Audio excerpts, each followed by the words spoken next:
This is Doug Coyle. I'm here with Tommy Duffy, head coach of Wheeling Jesuit University. Tommy, you made a change earlier this season. You were head coach at Citadel. What prompted you to make this change to Wheeling Jesuit? Uh, Wheeling was my hometown.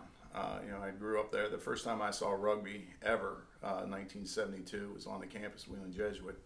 I've got family and friends from back in the area, and I lived with my wife and my children in Charleston for years, and it was a pretty good situation down there.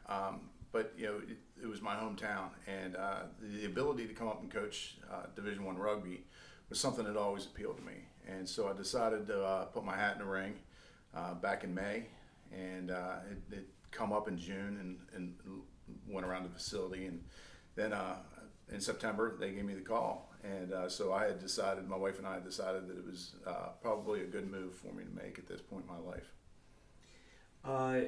Now, when you stepped in, they were already two matches into their season. They were coached at the time with players Peter Malcolm and Alan Hansen. Now, what did you try to do to make a transition to step in and then be faced with a match on the road against Lindenwood Belleville later that week? Peter and Alan had done a great job at laying the foundation for the structure of this team. They worked hard.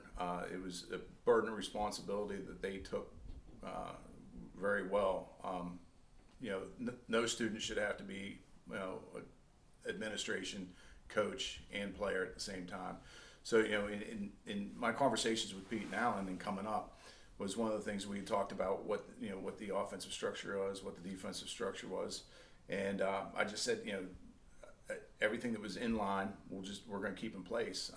The only thing that I had added at that point was a structural element of practice, pulling things together, trying to organize and galvanize things from what they had started. So the foundation, the good foundation, was already laid before I even got there.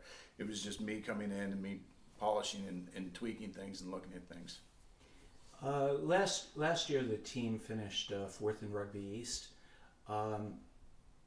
This year, you're playing phenomenally. And when did you feel that you arrived at the top tier of Rugby East? Well, when I first arrived on campus, the first couple days of practice, I saw in watching practice, I just knew that these guys had something that was special. The talent of the team was unbelievable. The leadership of Peter Allen and Hugh McAllister was something that was special. So taking it from there, I knew that we would have a good run. My seniors also believed that this was going to be a year for them. So it was kind of putting everything together and funneling it down to that channel.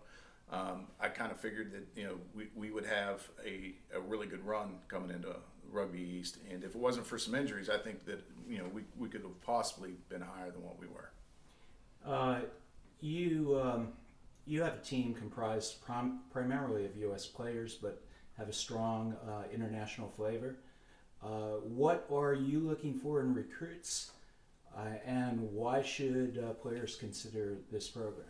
One of the things that I'm looking for is someone who will fit into our culture of what we're looking at and where we want to go down the road. Are they overall a team player? Are they overall selfless in their ability to be a part of the team? And having international players, it's always good because they have a different flavor that they can bring into the culture. They have sometimes a little bit longer experience, but one of the things I want to really focus on is building USA Rugby.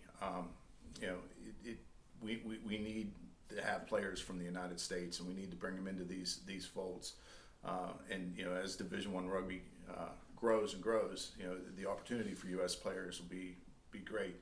One of the things that I had, 4 or 5 years ago, we would look at kids coming in and playing on a team that had never played rugby before. Now we're sitting in an opportunity where I go out and recruit. Most of these kids have at minimal 2 years rugby experience under their belt, unless they're crossing over from another sport. So we have, high school rugby in the United States is getting strong. So I want to keep planning on recruiting from that area, from all out the United States. But I do like bringing in international players just because it gives part of the overall world rugby culture flavor to our team. Well, I wish you luck today against Delaware as you conclude your rugby season, and good luck in the spring as you transition to sevens. Doug, I appreciate it, and look forward to good things to come. Thank you. Thank you.